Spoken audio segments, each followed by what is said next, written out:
The Call of Cthulhu by Howard Phillips Lovecraft. Of such great powers or beings, there may be conceivably a survival of a hugely remote period when consciousness was manifested, perhaps, in shapes and forms long since withdrawn before the tide of advancing humanity, forms of which poetry and legend alone have caught a flying memory and called them gods, monsters, mythical beings of all sorts and kinds. Algernon Blackwood. Chapter 1. The Horror in Clay. The most merciful thing in the world, I think, is the inability of the human mind to correlate all its contents. We live on a placid island of ignorance in the midst of black seas of infinity. And it was not meant that we should voyage far.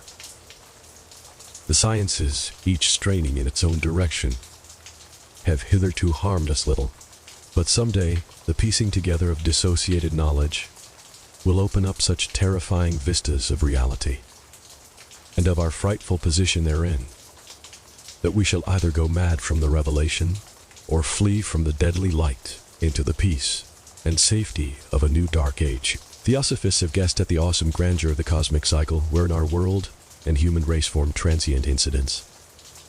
They have hinted at strange survivals in terms which would freeze the blood, if not masked by a bland optimism. But it is not from them that there came the single glimpse of forbidden eons which chills me when I think of it and maddens me when I dream of it. That glimpse, like all dread glimpses of truth, flashed out from an accidental piecing together of separated things. In this case, an old newspaper item, and the notes of a dead professor. I hope that no one else will accomplish this piecing out. Certainly, if I live, I shall never knowingly supply a link in so hideous a chain. I think that the professor, too, intended to keep silent regarding the part he knew, and that he would have destroyed his notes, had not sudden death seized him. My knowledge of the thing began in the winter of 1926-27 with the death of my granduncle, George Gamal Angel, Professor Emeritus of Semitic Languages in Brown University, Providence, Rhode Island. Professor Angel was widely known as an authority on ancient inscriptions and had frequently been resorted to by the heads of prominent museums, so that his passing at the age of 92 may be recalled by many. Locally, interest was intensified by the obscurity of the cause of death. The professor had been stricken whilst returning from the Newport boat, falling suddenly, as witnesses said, after having been jostled by a nautical-looking Negro who had come from one of the queer dark courts on the precipitous hillside, which formed a short cut from the waterfront to the deceased's home in William Street. Physicians were unable to find any visible disorder, but concluded after perplexed debate that some obscure lesion of the heart, induced by the brisk ascent of so steep a hill by so elderly a man, was responsible for the end. At the time I saw no reason to dissent from this dictum, but latterly I am inclined to wonder, and more than wonder, as my granduncle's heir and executor, for he died a childless widower. I was expected to go over his papers with some thoroughness, and for that purpose moved his entire set of files and boxes to my quarters in Boston. Much of the material which I correlated will be later published by the American Archaeological Society, but there was one box which I found exceedingly puzzling, and which I felt much averse from showing to other eyes. It had been locked, and I did not find the key till it occurred to me to examine the personal ring which the professor carried always in his pocket.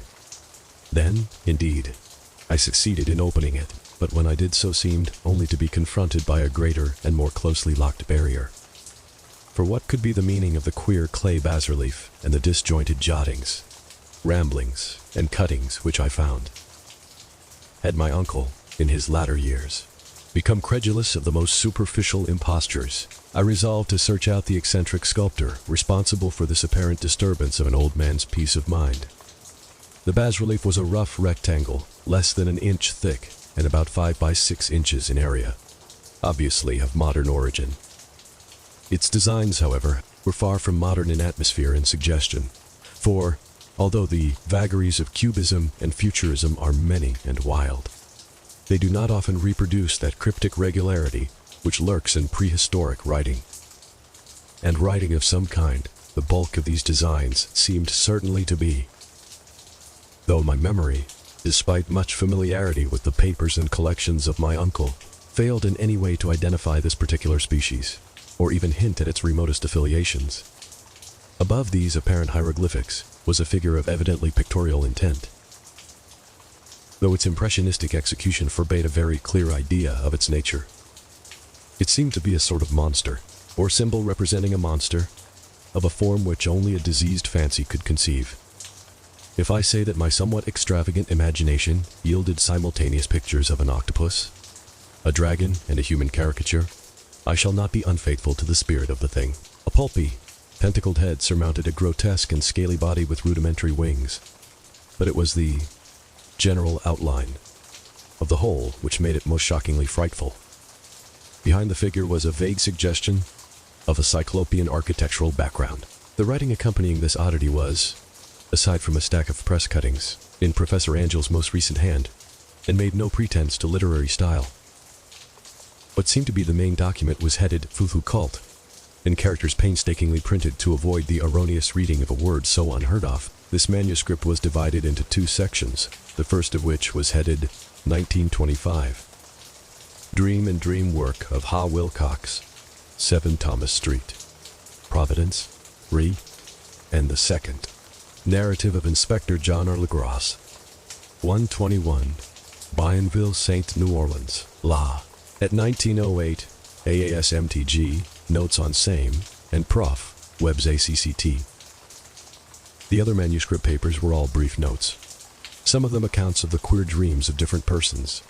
Some of them citations from theosophical books and magazines, notably W. Scott Eliot's Atlantis and the Lost Lemuria, and the rest comments on long-surviving secret societies and hidden cults, with references to passages in such mythological and anthropological sourcebooks as Fraser's, Golden Bough, and Miss Murray's Witch Cult in Western Europe. The cuttings largely alluded to outramental illnesses and outbreaks of group folly or mania in the spring of 1925.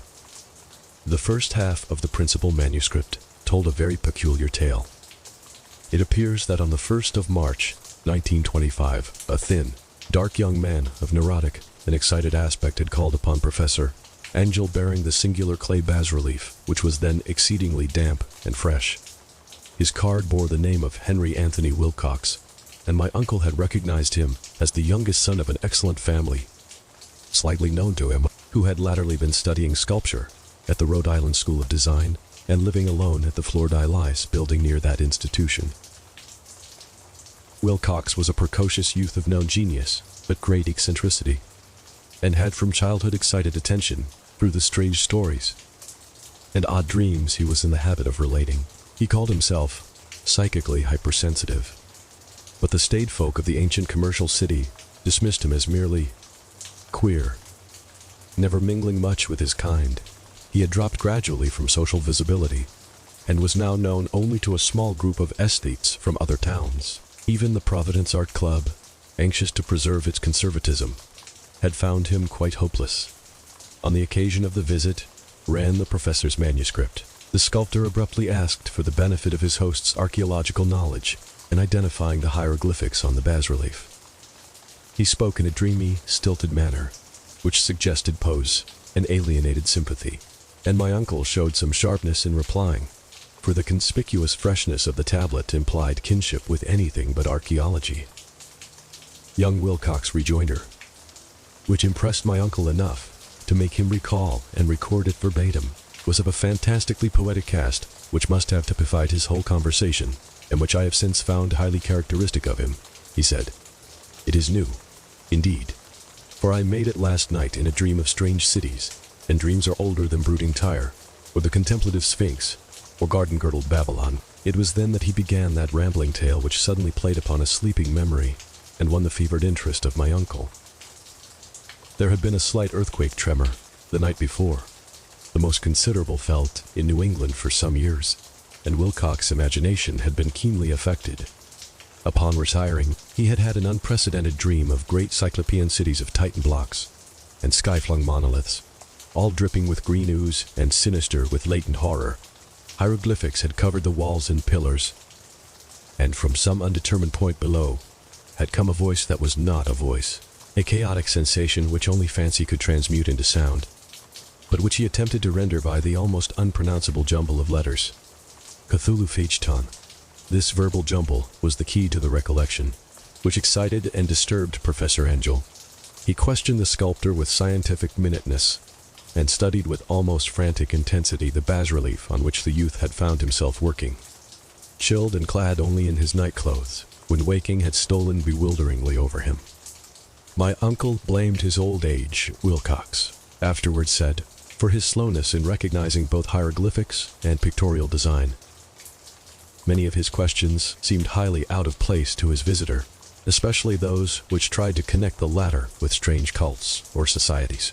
And Wilcox could not understand the repeated promises of silence, which he was offered in exchange for an admission of membership in some widespread mystical or paganly religious body. When Professor Angel became convinced that the sculptor was indeed ignorant of any cult or system of cryptic lore, he besieged his visitor with demands for future reports of dreams. This bore regular fruit, for after the first interview the manuscript records daily calls of the young man, during which he related startling fragments of nocturnal imagery, whose burden was always some terrible cyclopean vista of dark and dripping stone, with a subterranean voice or intelligence shouting monotonously in enigmatical sense impacts uninscribable, save as gibberish. The two sounds most frequently repeated are those rendered by the letters Cthulhu and Lia. On the 23rd of March, the manuscript continued. Wilcox failed to appear, and inquiries at his quarters revealed that he had been stricken with an obscure sort of fever and taken to the home of his family in Waterman Street. He had cried out in the night, arousing several other artists in the building, and had manifested since then only alternations of unconsciousness and delirium. My uncle at once telephoned the family, and from that time forward kept close watch of the case, calling often at the Thayer Street office of Dr. Toby, whom he learned to be in charge. The youth's febrile mind, apparently, was dwelling on strange things, and the doctor shuddered now and then as he spoke of them. They included not only a repetition of what he had formerly dreamed, but touched wildly on a gigantic thing miles high, which walked or lumbered about. He had no time fully describe this object, but occasional frantic words, as repeated by Dr. Toby, convinced the professor that it must be identical with the nameless monstrosity he had sought to depict in his dream sculpture. Reference to this object, the doctor added, was invariably a prelude to the young man's subsidence into lethargy. His temperature, oddly enough, but the whole condition was otherwise such as to suggest true fever, rather than mental disorder. On the 2nd of April, at about 3 p.m., every trace of Wilcox's malady suddenly ceased. He sat upright in bed, astonished to find himself at home, and completely ignorant of what had happened in dream or reality since the night of the 22nd of March. Pronounced well by his physician, he returned to his quarters in 3 days. But to Professor Angel, he was of no further assistance. All traces of strange dreaming had vanished with his recovery, and my uncle kept no record of his night thoughts after a week of pointless and irrelevant accounts of thoroughly usual visions. Here the first part of the manuscript ended, but references to certain of the scattered notes gave me much material for thought. So much, in fact, that only the ingrained skepticism then forming my philosophy can account for my continued distrust of the artist. The notes in question were those descriptive of the dreams of various persons covering the same period as that in which young Wilcox had had his strange visitations. My uncle, it seems, had quickly instituted a prodigiously far-flung body of inquiries amongst nearly all the friends whom he could question without impertinence, asking for nightly reports of their dreams, and the dates of any notable visions for some time past. The reception of his request seems to have been varied, but he must, at the very least, have received more responses than any ordinary man could have handled without a secretary. This original correspondence was not preserved, but his notes formed a thorough and really significant digest. Average people in society and business, New England's traditional salt of the earth, gave an almost completely negative result, though scattered cases of uneasy but formless nocturnal impressions appear here and there. Always between the 23rd of March and the 2nd of April, the period of young Wilcox's delirium, scientific men were little more affected, though 4 cases of vague description suggest fugitive glimpses of strange landscapes, and in one case there is mentioned a dread of something abnormal. It was from the artists and poets that the pertinent answers came, and I know that panic would have broken loose had they been able to compare notes. As it was, lacking their original letters, I half suspected the compiler of having asked leading questions, or of having edited the correspondence in corroboration of what he had latently resolved to see. That is why I continued to feel that Wilcox, somehow cognizant of the old data which my uncle had possessed, had been imposing on the veteran scientist. These responses from aesthetes told a disturbing tale. From the 28th of February to the 2nd of April, a large proportion of them had dreamed very bizarre things, the intensity of the dreams being immeasurably the stronger during the period of the sculptor's delirium. Over a fourth of those who reported anything reported scenes and half-sounds, not unlike those which Wilcox had described, and some of the dreamers confessed acute fear of the gigantic nameless thing, visible toward the last. One case, which the note describes with emphasis, was very sad. The subject, a widely known architect with leanings toward theosophy and occultism, went violently insane on the date of young Wilcox's seizure, and expired several months later after incessant screamings, to be saved from some escaped denizen of hell. Had my uncle referred to these cases by name instead of merely by number, I should have attempted some corroboration and personal investigation, but as it was, I succeeded in tracing down only a few. All of these, however, bore out the notes in full. I have often wondered if all the objects of the professor's questioning felt as puzzled as did this fraction. It is well that no explanation shall ever reach them. The press cuttings, as I have intimated, touched on cases of panic, mania, and eccentricity during the given period. For the number of extracts was tremendous, and the sources scattered throughout the globe. Here was a nocturnal suicide in London, where a lone sleeper had leaped from a window after a shocking cry. Here likewise, a rambling letter to the editor of a paper in South America, where a fanatic deduces a dire future from visions he has seen. A dispatch from California describes a theosophist colony as donning white robes en masse for some glorious fulfillment, which never arrives, whilst items from India speak guardedly of serious native unrest toward the end of March. Voodoo orgies multiply in Haiti, and African outposts report ominous mutterings. American officers in the Philippines find certain tribes bothersome about this time, and New York policemen are mobbed by hysterical Levantines.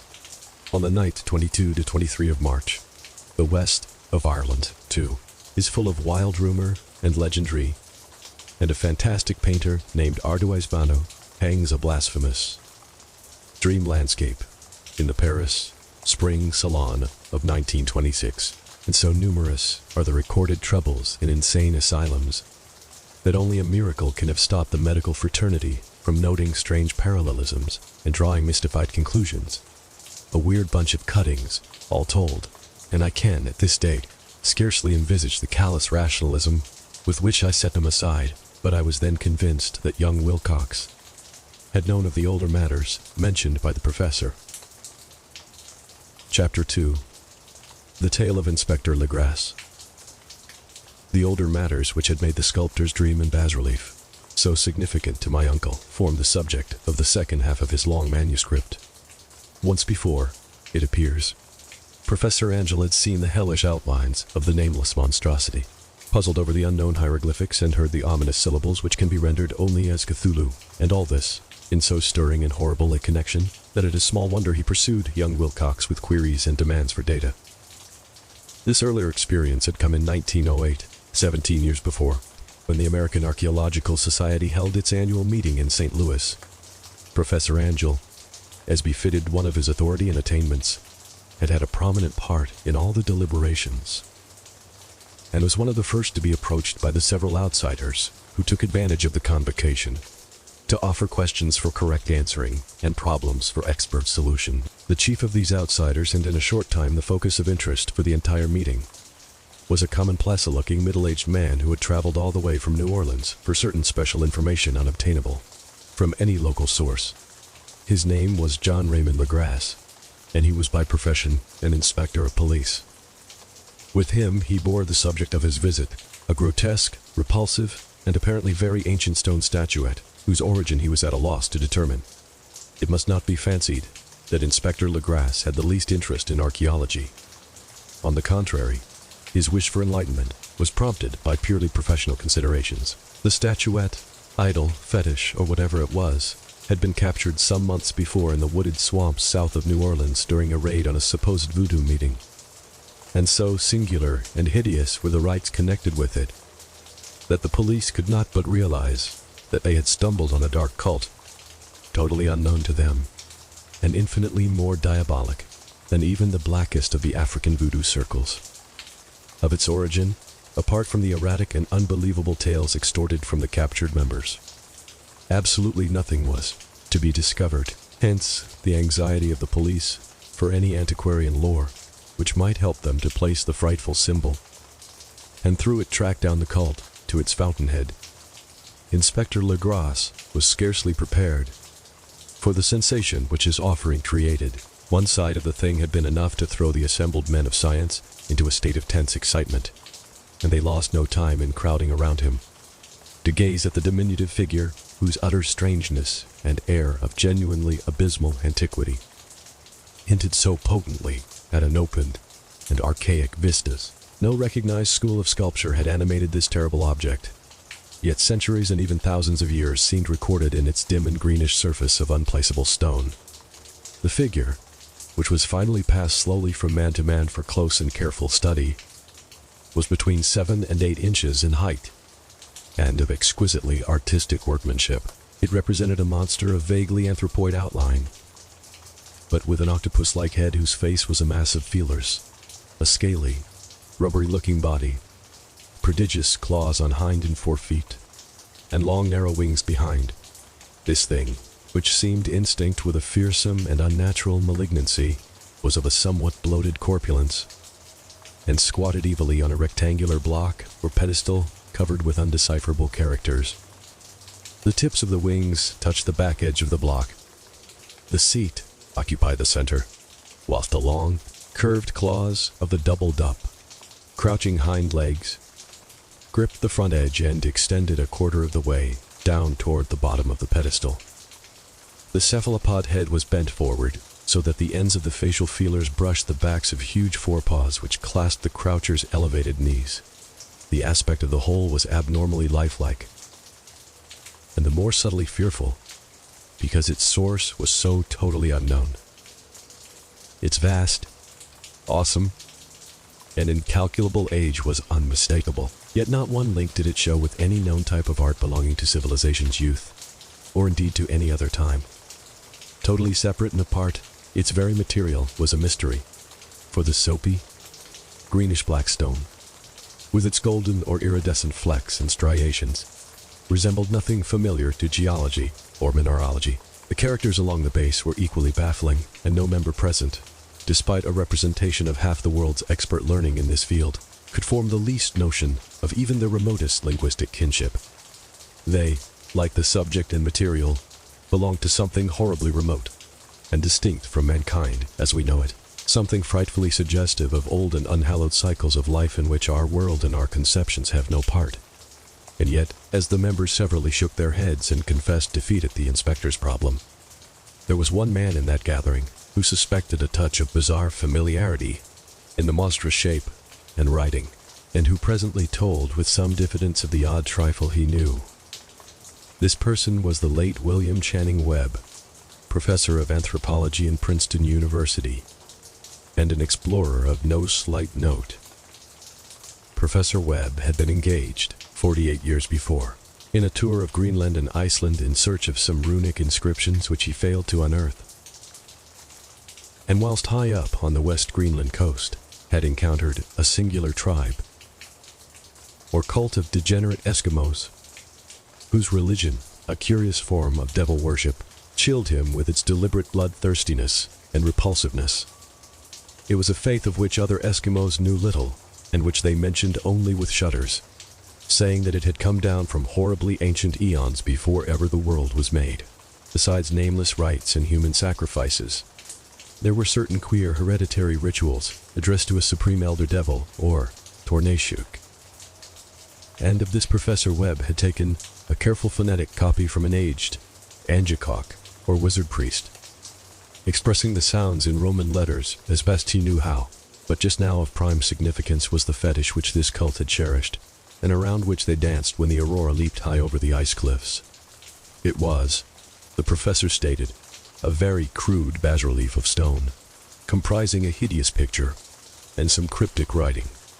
And as far as he could tell, it was a rough parallel, in all essential features, of the bestial thing now lying before the meeting.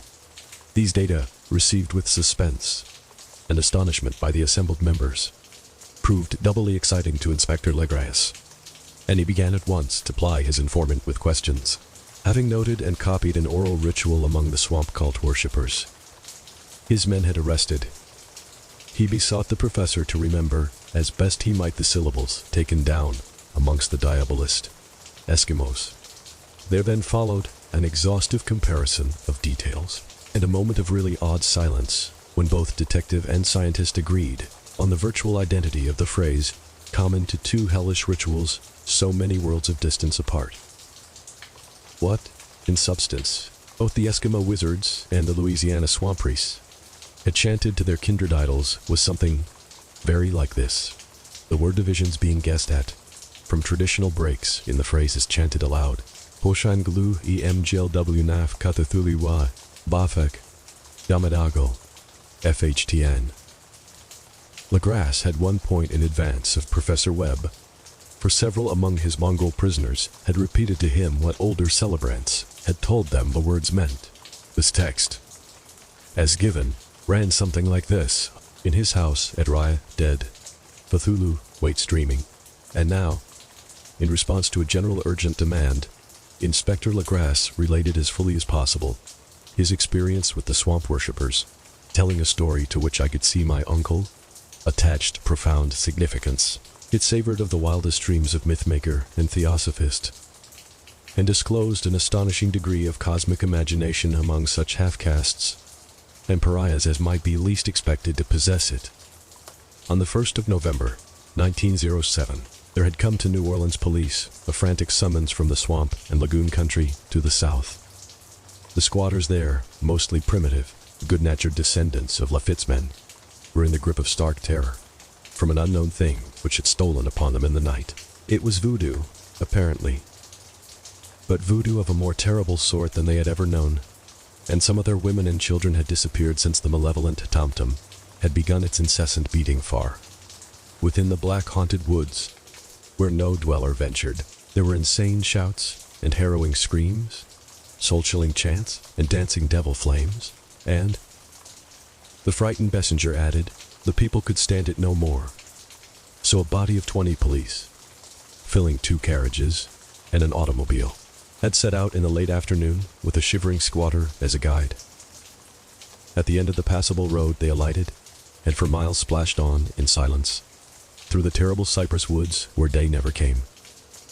Ugly roots and malignant hanging nooses of Spanish moss beset them, and now and then a pile of dank stones, or fragments of a rotting wall, intensified by its hint of morbid habitation. A depression which every malformed tree and every fungus islet combined to create.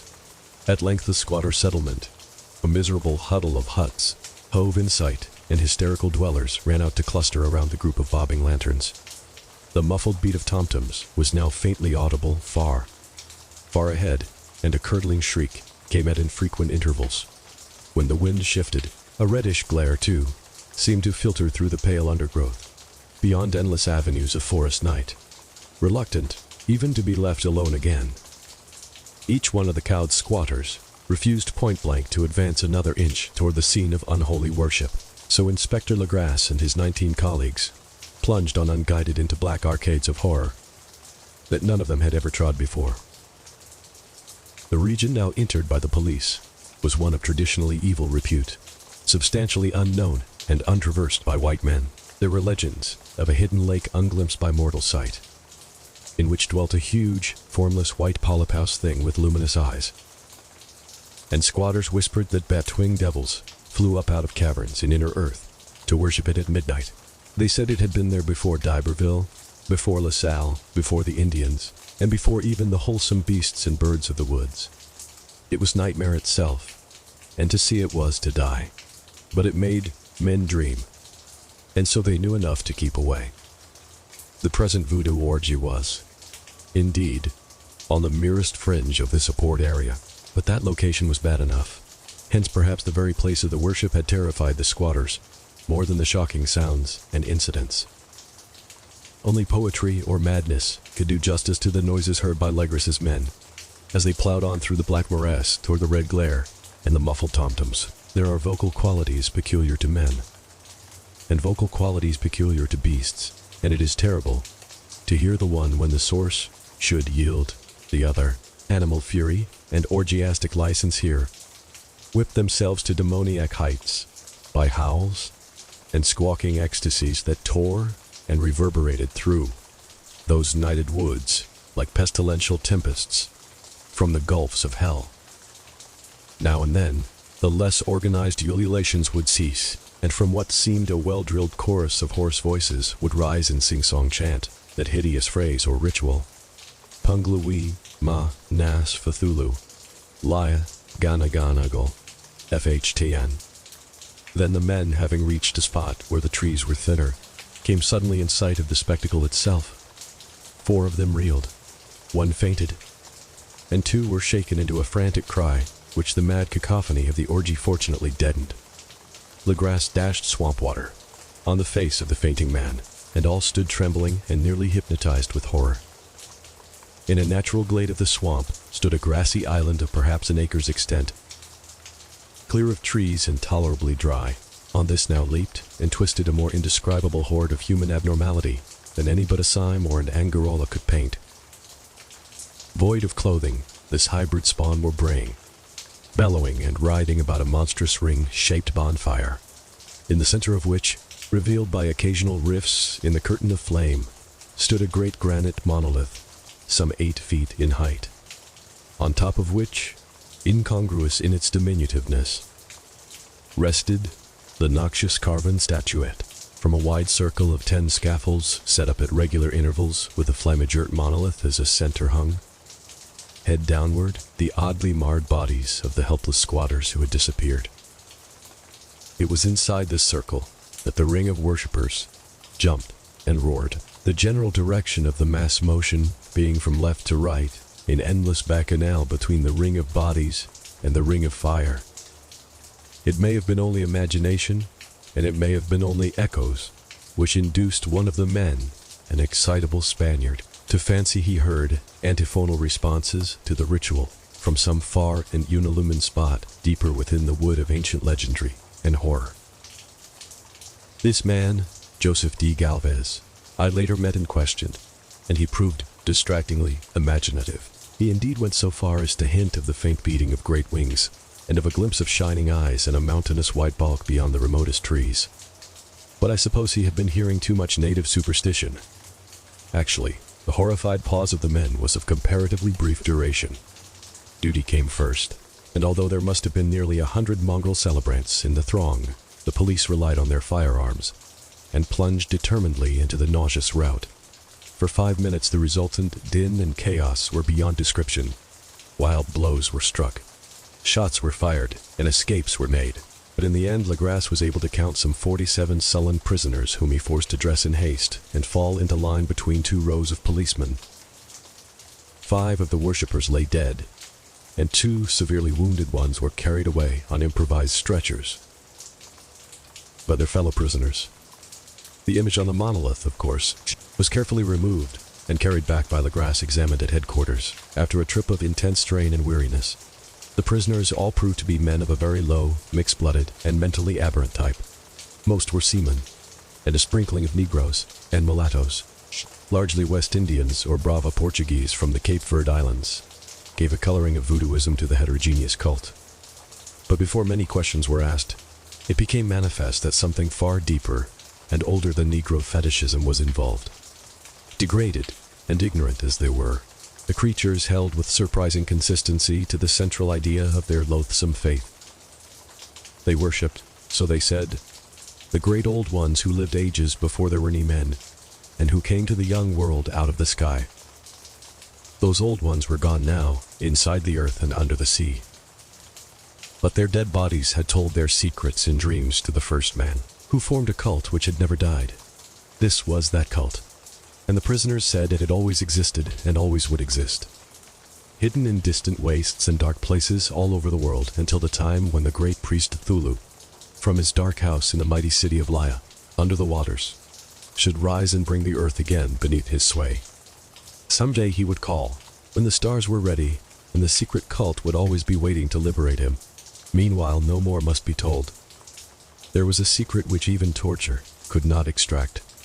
Mankind was not absolutely alone among the conscious things of earth, for shapes came out of the dark to visit the faithful few. But these were not the great old ones. No man had ever seen the old ones. The carven idol was great Cthulhu, but none might say whether or not the others were precisely like him. No one could read the old writing now, but things were told by word of mouth. The chanted ritual was not the secret. That was never spoken aloud, only whispered. The chant meant only this: in his house at Raya, dead Cthulhu waits dreaming. Only 2 of the prisoners were found sane enough to be hanged, and the rest were committed to various institutions. All denied a part in the ritual murders, and averred that the killing had been done by black-winged ones, which had come to them from their immemorial meeting place in the haunted wood. But of those mysterious allies no coherent account could ever be gained.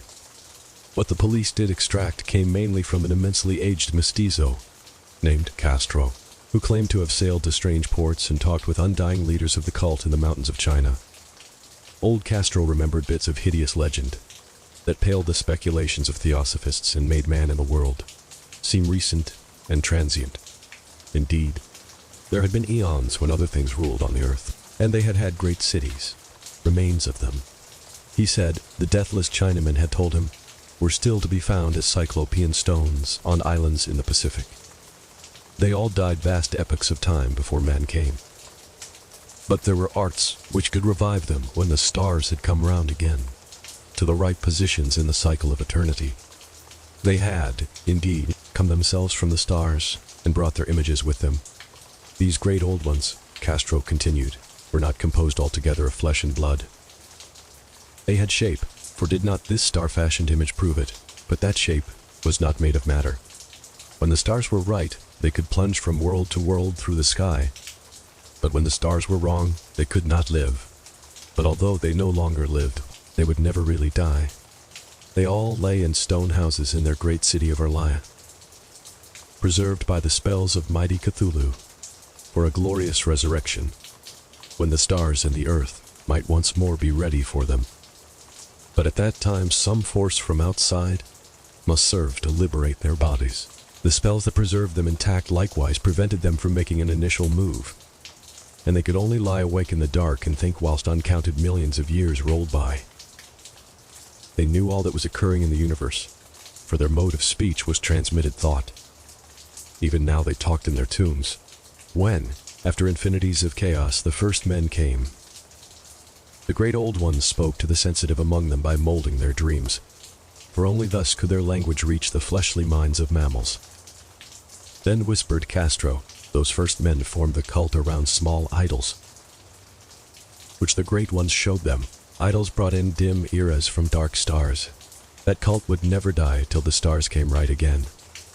And the secret priests would take great Cthulhu from his tomb to revive his subjects and resume his rule of earth.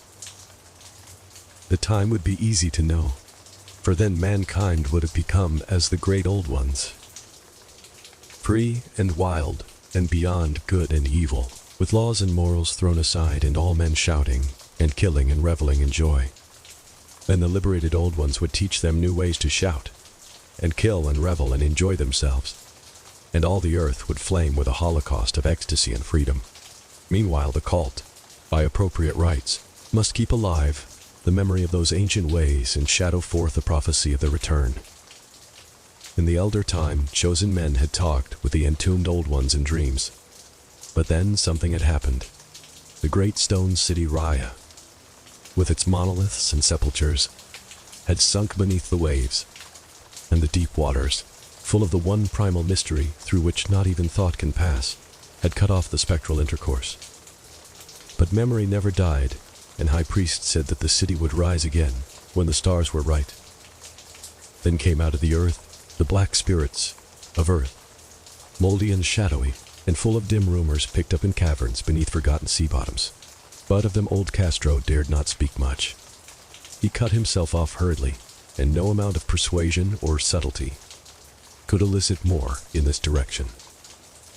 The size of the old ones, too, he curiously declined to mention. Of the cult, he said that he thought the center lay amid the pathless deserts of Arabia, where Iram, the city of pillars, dreams hidden and untouched. It was not allied to the European witch cult, and was virtually unknown beyond its members.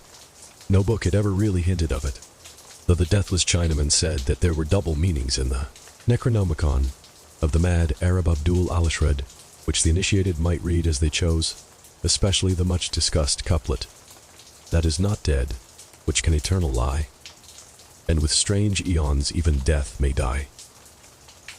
Legrasse, deeply impressed and not a little bewildered, had inquired in vain concerning the historic affiliations of the cult. Castro, apparently, had told the truth when he said that it was wholly secret. The authorities at Tulane University could shed no light upon either cult or image, and now the detective had come to the highest authorities in the country and met with no more than the Greenland tale of Professor Webb. The feverish interest aroused at the meeting by Legrasse's tale, corroborated as it was by the statuette, is echoed in the subsequent correspondence of those who attended. Although scant mention occurs in the formal publication of the society, caution is the first care of those accustomed to face occasional charlatanry and imposture. Legrasse for some time lent the image to Professor Webb, but at the latter's death it was returned to him and remains in his possession, where I viewed it not long ago. It is truly a terrible thing, and unmistakably akin to the dream sculpture of young Wilcox. That my uncle was excited by the tale of the sculptor, I did not wonder, for what thoughts must arise upon hearing, after a knowledge of what Legrasse had learned of the cult, of a sensitive young man who had dreamed not only the figure and exact hieroglyphics of the swamp-found image and the Greenland devil tablet, but had come, in his dreams, upon at least 3 of the precise words of the formula uttered alike by Eskimo diabolists and mongrel Louisianans. Professor Angel's instant start on an investigation of the utmost thoroughness was eminently natural, though privately I suspected young Wilcox of having heard of the cult in some indirect way, and of having invented a series of dreams to heighten and continue the mystery at my uncle's expense. The dream narratives and cuttings collected by the professor were, of course, strong corroboration, but the rationalism of my mind and the extravagance of the whole subject led me to adopt what I thought the most sensible conclusions. So, after thoroughly studying the manuscript again and correlating the theosophical and anthropological notes with the cult narrative of Legrasse, I made a trip to Providence to see the sculptor and give him the rebuke I thought proper for so boldly imposing upon a learned and aged man. Wilcox still lived alone in the Fleur-de-Lis building in Thomas Street, a hideous Victorian imitation of 17th century Breton architecture, which flaunts its stuccoed front amidst the lovely colonial houses on the ancient hill, and under the very shadow of the finest Georgian steeple in America. I found him at work in his rooms, and at once conceded from the specimens scattered about that his genius is indeed profound and authentic. He will, I believe, be heard from some time as one of the great decadents, for he has crystallized in clay and will one day mirror in marble those nightmares and fantasies which Arthur Machen evokes in prose, and Clark Ashton Smith makes visible in verse and in painting, dark, frail, and somewhat unkempt in aspect. He turned languidly at my knock and asked me my business without rising. When I told him who I was, he displayed some interest, for my uncle had excited his curiosity in probing his strange dreams, yet had never explained the reason for the study. I did not enlarge his knowledge in this regard, but sought with some subtlety to draw him out. In a short time I became convinced of his absolute sincerity, for he spoke of the dreams in a manner none could mistake. They and their subconscious residuum had influenced his art profoundly. And he showed me a morbid statue, whose contours almost made me shake with the potency of its black suggestion. He could not recall having seen the original of this thing, except in his own dream bas-relief, but the outlines had formed themselves insensibly under his hands. It was, no doubt, the giant shape he had raved of in delirium, that he really knew nothing of the hidden cult, save from what my uncle's relentless catechism had let fall. He soon made clear, and again I strove to think of some way in which he could possibly have received the weird impressions. He talked of his dreams in a strangely poetic fashion, making me see with terrible vividness the damp, cyclopean city of slimy green stone, whose geometry, he oddly said, was all wrong. And here, with frightened expectancy, the ceaseless, half-mental calling from underground, Cthulhu-fechtan. Cthulhu-fechtan. These words had formed part of that dread ritual, which told of dead Cthulhu's dream vigil in his stone vault at Laya, and I felt deeply moved despite my rational beliefs. Wilcox, I was sure, had heard of the cult in some casual way, and had soon forgotten it amidst the mass of his equally weird reading and imagining. Later, by virtue of its sheer impressiveness, it had found subconscious expression in dreams, in the bas-relief, and in the terrible statue I now beheld, so that his imposture upon my uncle had been a very innocent one. The youth was of a type at once slightly affected and slightly ill-mannered, which I could never like. But I was willing enough now to admit both his genius and his honesty. I took leave of him amicably, and wish him all the success his talent promises. The matter of the cult still remained to fascinate me, and at times I had visions of personal fame from researches into its origin and connections. I visited New Orleans, talked with Legrasse and others of that old-time raiding party, saw the frightful image, and even questioned such of the mongrel prisoners as still survived. Old Castro, unfortunately, had been dead for some years. What I now heard so graphically at first hand, though it was really no more than a detailed confirmation of what my uncle had written, excited me afresh, for I felt sure that I was on the track of a very real, very secret, and very ancient religion whose discovery would make me an anthropologist of note. My attitude was still one of absolute materialism, as I wish it still were, and I discounted with almost inexplicable perversity the coincidence of the dream notes and odd cuttings collected by Professor Angel. One thing which I began to suspect, and which I now fear I know, is that my uncle's death was far from natural. He fell on a narrow hill street, leading up from an ancient waterfront, swarming with foreign mongrels, after a careless push from a Negro sailor. I did not forget the mixed blood and marine pursuits of the cult members in Louisiana, and would not be surprised to learn of secret methods, and poison needles as ruthless and as anciently known as the cryptic rites and beliefs. Legrasse and his men, it is true, have been let alone, but in Norway, a certain seaman who saw things as dead. Might not the deeper inquiries of my uncle, after encountering the sculptors, data have come to sinister ears? I think Professor Angel died because he knew too much, or because he was likely to learn too much. Whether I shall go as he did remains to be seen, for I have learned much now. Chapter 3. The Madness from the Sea. If heaven ever wishes to grant me a boon, it will be a total effacing of the results of a mere chance, which fixed my eye on a certain stray piece of shelf paper. It was nothing on which I would naturally have stumbled in the course of my daily round, for it was an old number of an Australian journal, Sydney Bulletin, for the 18th of April, 1925. It had escaped even the cutting bureau, which had at the time of its issuance been avidly collecting material for my uncle's research. I had largely given over my inquiries into what Professor Angel called the Cthulhu, and was visiting a learned friend of Paterson, New Jersey, the curator of a local museum and a mineralogist of note, examining one day the reserve specimens roughly set on the storage shelves in a rear room of the museum. My eye was caught by an odd picture in one of the old papers spread beneath the stones. It was the Sydney Bulletin I have mentioned, for my friend has wide affiliations in all conceivable foreign parts.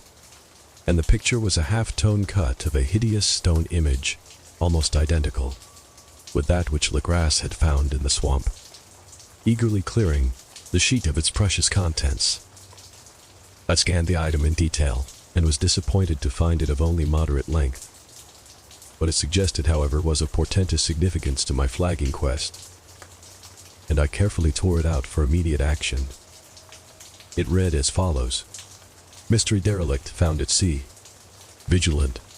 Arrives with helpless armed New Zealand yacht in tow. One survivor and dead man found aboard. Tale of desperate battle and deaths at sea. Rescued seaman refuses particulars of strange experience. Odd idol found in his possession. Inquiry to follow.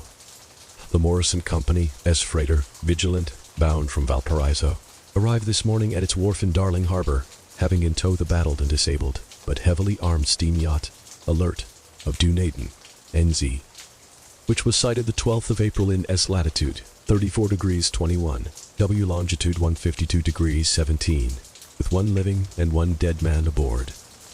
The Vigilant left Valparaiso the 25th of March, and on the 2nd of April was driven considerably south of her course by exceptionally heavy storms and monster waves. On the 12th of April the derelict was sighted, and though apparently deserted, was found upon boarding to contain one survivor in a half-delirious condition, and one man who had evidently been dead for more than a week. The living man was clutching a horrible stone idol of unknown origin, about a foot in height, regarding whose nature authorities at Sydney University, the Royal Society, and the museum in College Street all profess complete bafflement, and which the survivor says he found in the cabin of the yacht, in a small carved shrine of common pattern.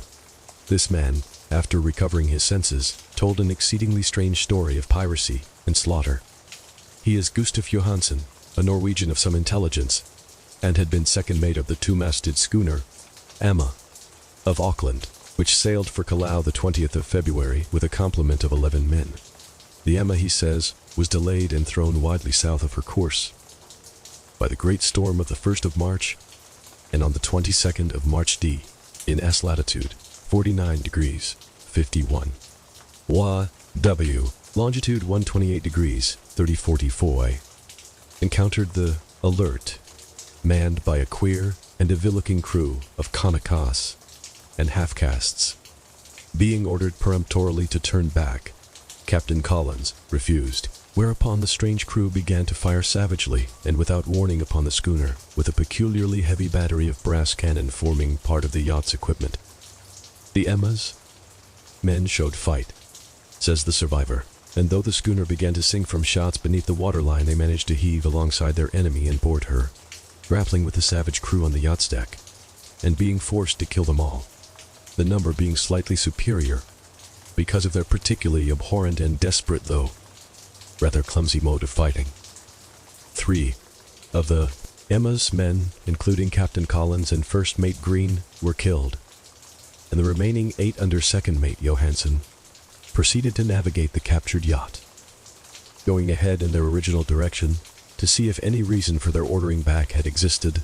The next day, it appears, they raised and landed on a small island, although none is known to exist in that part of the ocean, and 6 of the men somehow died ashore. Though Johansen is queerly reticent about this part of his story and speaks only of their falling into a rock chasm. Later, it seems, he and one companion boarded the yacht and tried to manage her, but were beaten about by the storm of the 2nd of April. From that time till his rescue on the 12th, the man remembers little, and he does not even recall when William Bryden, his companion, died. Bryden's death reveals no apparent cause, and was probably due to excitement or exposure. Cable advices from Dunedin report that the Alert was well known there as an island trader and bore an evil reputation along the waterfront. It was owned by a curious group of half-castes, whose frequent meetings and night trips to the woods attracted no little curiosity, and it had set sail in great haste just after the storm and earth tremors of the 1st of March. Our Auckland correspondent gives the Emma and her crew an excellent reputation, and Johansen is described as a sober and worthy man. The Admiralty will institute an inquiry on the whole matter beginning tomorrow. at which every effort will be made to induce Johansen to speak more freely than he has done hitherto. This was all, together with the picture of the hellish image. But what a train of ideas it started in my mind. Here were new treasuries of data on the Cthulhu cult, and evidence that it had strange interests at sea, as well as on land. What motive prompted the hybrid crew to order back the Emma as they sailed about with their hideous idol? What was the unknown island on which 6 of the Emma's crew had died, and about which the mate Johansen was so secretive? What had the Vice-Admiralty's investigation brought out, and what was known of the noxious cult in Dunedin?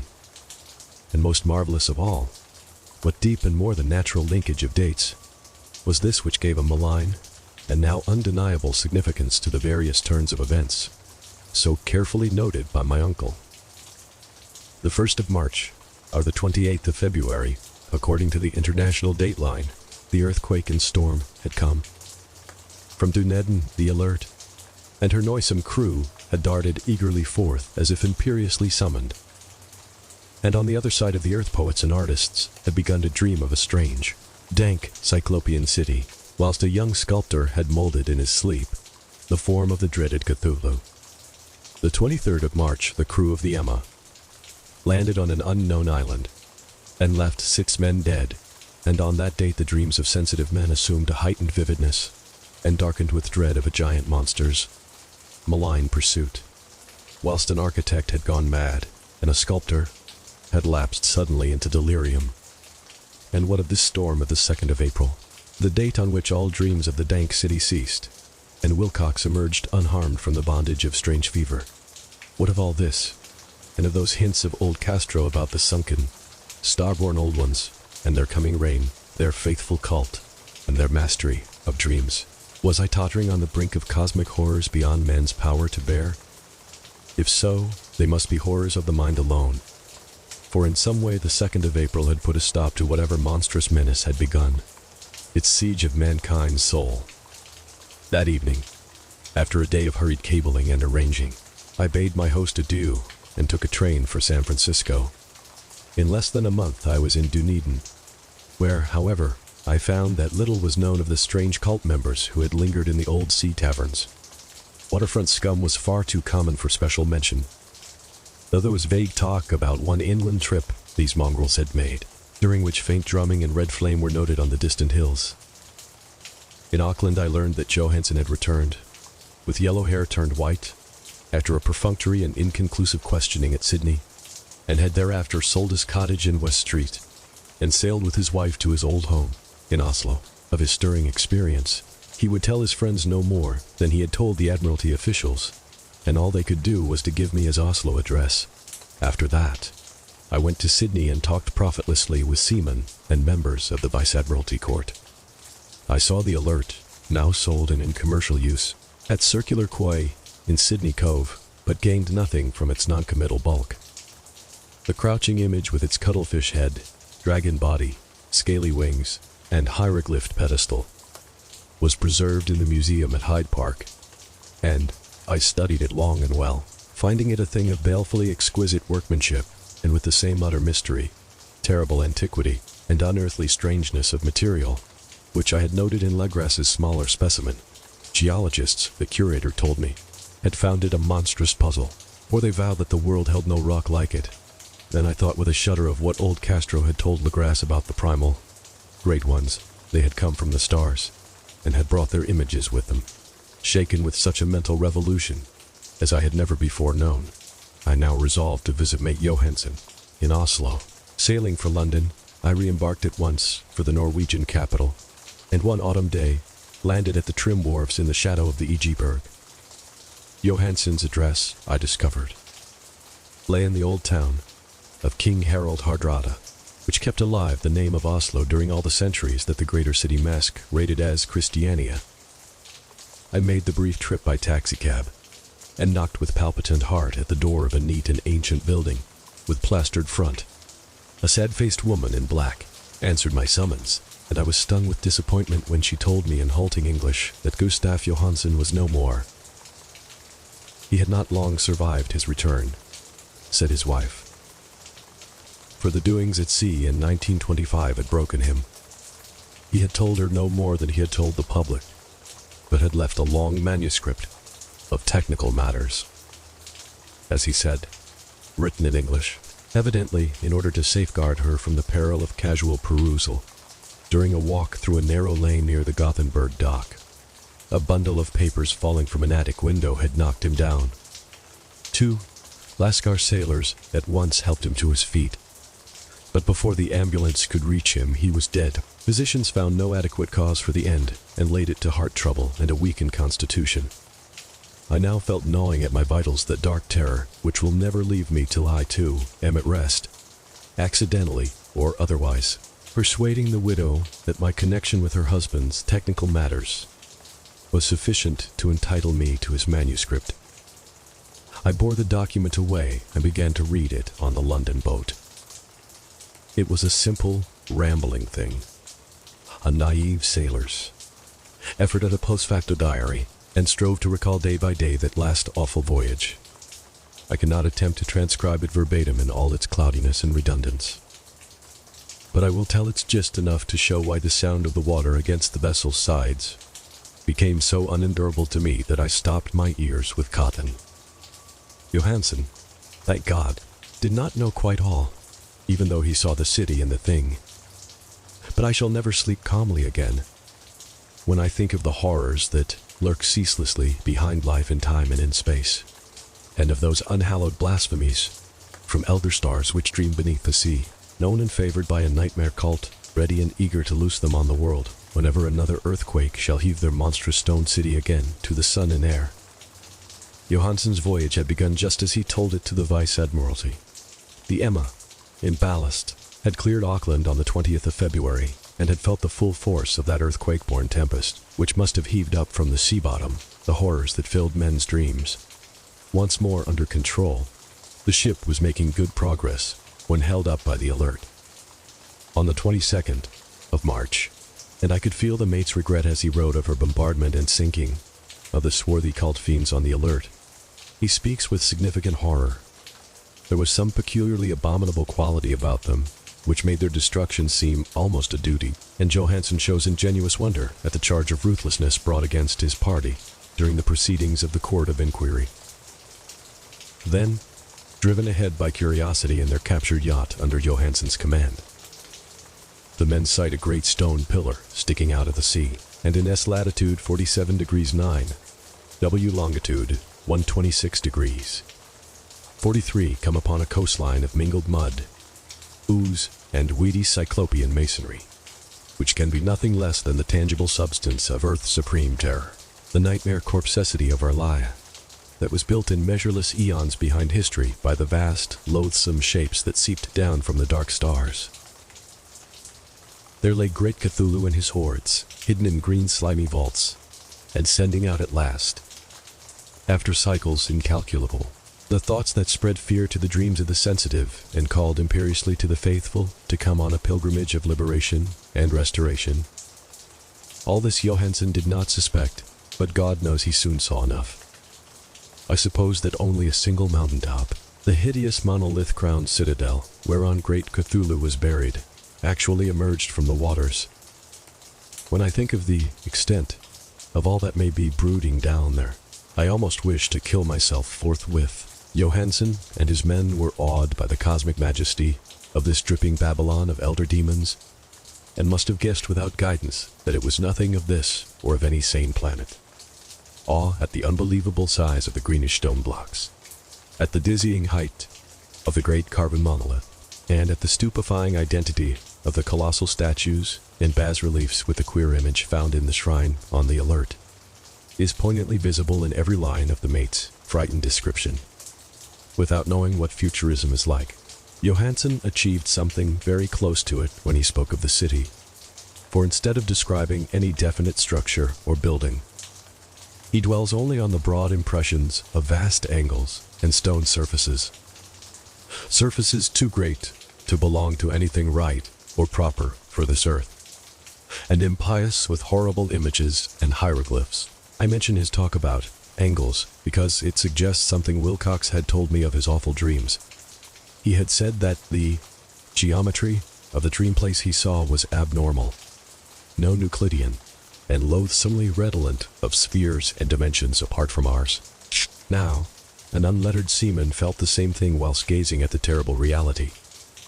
Johansen and his men landed at a sloping mud bank on this monstrous acropolis, and clambered slipperily up over Titan oozy blocks, which could have been no mortal staircase. The very sun of heaven seemed distorted when viewed through the polarizing miasma welling out from this sea-soaked perversion, and twisted menace and suspense lurked leeringly in those crazily elusive angles of carven rock, where a second glance showed concavity after the first showed convexity. Something very like fright had come over all the explorers before anything more definite than rock and ooze and weed was seen.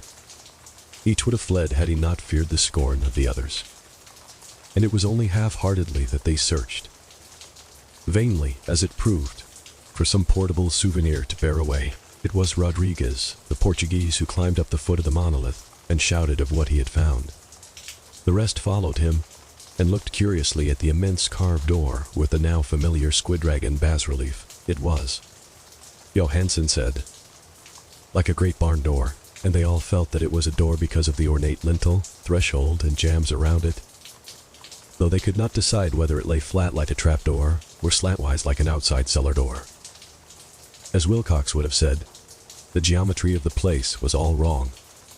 One could not be sure that the sea and the ground were horizontal, hence the relative position of everything else seemed phantasmally variable. Bryden pushed at the stone in several places without result. Then Donovan felt over it delicately around the edge, pressing each point separately as he went. He climbed interminably along the grotesque stone molding. That is, one would call it climbing if the thing was not after all horizontal, and the men wondered how any door in the universe could be so vast. Then, very softly and slowly, the acre-great panel began to give inward at the top, and they saw that it was balanced. Donovan slid, or somehow propelled himself down, or along the jamb, and rejoined his fellows. And everyone watched the queer recession of the monstrously carven portal. In this fantasy of prismatic distortion, it moved anomalously in a diagonal way, so that all the rules of matter and perspective seemed upset. The aperture was black, with a darkness almost material. That tenebrousness was indeed a positive quality, for it obscured such parts of the inner walls as ought to have been revealed, and actually burst forth like smoke from its eon-long imprisonment, visibly darkening the sun as it slunk away into the shrunken and gibbous sky on flapping membranous wings. The odor arising from the newly opened depths was intolerable, and at length the quick-eared Hawkins thought he heard a nasty, slopping sound down there. Everyone listened, and everyone was listening still when it lumbered slobberingly into sight, and gropingly squeezed its gelatinous green immensity through the black doorway into the tainted outside air of that poison city of madness. Poor Johansen's handwriting almost gave out when he wrote of this. Of the 6 men who never reached the ship, he thinks 2 perished of pure fright in that accursed instant. The thing cannot be described. There is no language for such abysms of shrieking and immemorial lunacy, such eldritch contradictions of all matter, force, and cosmic order. A mountain walked, or stumbled. God, what wonder that, across the earth, a great architect went mad, and poor Wilcox raved with fever in that telepathic instant. The thing of the idols, the green, sticky spawn of the stars, had awaked to claim his own. The stars were right again, and what an age-old cult had failed to do by design, a band of innocent sailors had done by accident. After vigintillions of years great, Cthulhu was loose again, and ravening for delight. 3 men were swept up by the flabby claws before anybody turned. God rest them. If there be any rest in the universe, they were Donovan, Guerrera, and Angstrom. Parker slipped as the other 3 were plunging frenziedly over endless vistas of green-crusted rock to the boat, and Johansen swears he was swallowed up by an angle of masonry which shouldn't have been there. An angle which was acute, but behaved as if it were obtuse. So only Bryden and Johansen reached the boat, and pulled desperately for the alert, as the mountainous monstrosity flopped down the slimy stones and hesitated floundering at the edge of the water. Steam had not been suffered to go down entirely, despite the departure of all hands for the shore, and it was the work of only a few moments of feverish rushing up and down between wheels and engines to get the alert Underway. Underway. Slowly amidst the distorted horrors of that indescribable scene, she began to churn the lethal waters, whilst on the masonry of that charnel shore that was not of earth, the Titan thing from the stars slavered and gibbered, like Polypheme cursing the fleeing ship of Odysseus. Then, bolder than the storied Cyclops, great Cthulhu slid greasily into the water and began to pursue with vast wave-raising strokes of cosmic potency.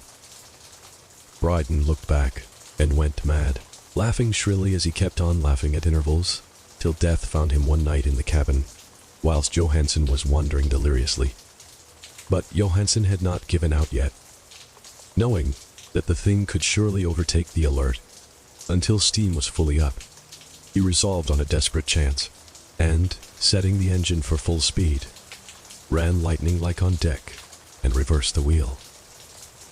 There was a mighty eddying and foaming in the noisome brine, and as the steam mounted higher and higher, the brave Norwegian drove his vessel head-on against the pursuing jelly, which rose above the unclean froth, like the stern of a demon galleon. The awful squid head with writhing feelers came nearly up to the bowsprit of the sturdy yacht, but Johansen drove on relentlessly. There was a bursting as of an exploding bladder, a slushy nastiness as of a cloven sunfish, a stench as of 1,000 open graves, and a sound that the chronicler would not put on paper. For an instant, the ship was befouled by an acrid and blinding green cloud, and then there was only a venomous seething astern, where, God in heaven, the scattered plasticity of that nameless sky spawn was nebulously recombining in its hateful original form, whilst its distance widened every second as the Alert gained impetus from its mounting steam. That was all. After that, Johansen only brooded over the idol in the cabin and attended to a few matters of food for himself and the laughing maniac by his side. He did not try to navigate after the first bold flight, for the reaction had taken something out of his soul. Then came the storm of the 2nd of April, and a gathering of the clouds about his consciousness. There is a sense of spectral, whirling through liquid gulfs of infinity, of dizzying rides, the reeling universes on a comet's tail, and of hysterical plunges from the pit to the moon and from the moon back again to the pit, all livened by a cachinnating chorus of the distorted, hilarious elder gods and the green, bat-winged mocking imps of Tartarus. Out of that dream came rescue. The Vigilant, the Vice-Admiralty Court, the streets of Dunedin, and the long voyage back home to the old house by the Edgeberg. He could not tell. They would think him mad. He would write of what he knew before death came. But his wife must not guess. Death would be a boon if only it could blot out the memories. That was the document I read, and now I have placed it in the tin box beside the bas-relief in the papers of Professor Angel. With it shall go this record of mine, this test of my own sanity, wherein is pieced together that which I hope may never be pieced together again. I have looked upon all that the universe has to hold of horror, and even the skies of spring and the flowers of summer must ever afterward be poison to me. But I do not think my life will be long.